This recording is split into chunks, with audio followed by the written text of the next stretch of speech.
This is a fine example of the design work of Powers Design and Build for an outdoor living area.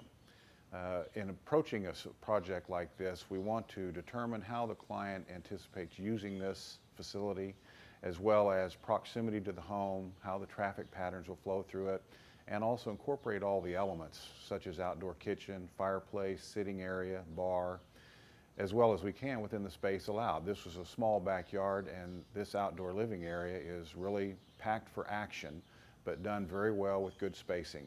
As you look around, you'll notice the fine carpentry, woodworking techniques and craftsmanship in the way the building is put together. You'll notice the beautiful tile floor and paved areas all around the outdoor living that's beautifully done. The masonry is a mix of stone that required extensive work and craftsmanship on the part of the masons. Behind me you can see the beautiful outdoor fireplace, which not only burns beautifully, but it's designed to project heat significantly, so on those cool winter evenings you can really stoke a fire and warm this area. And most importantly, it really flows and functions very well for entertaining purposes while it looks beautiful. So this is the goals in the successful design project, and many demonstrations of those things here.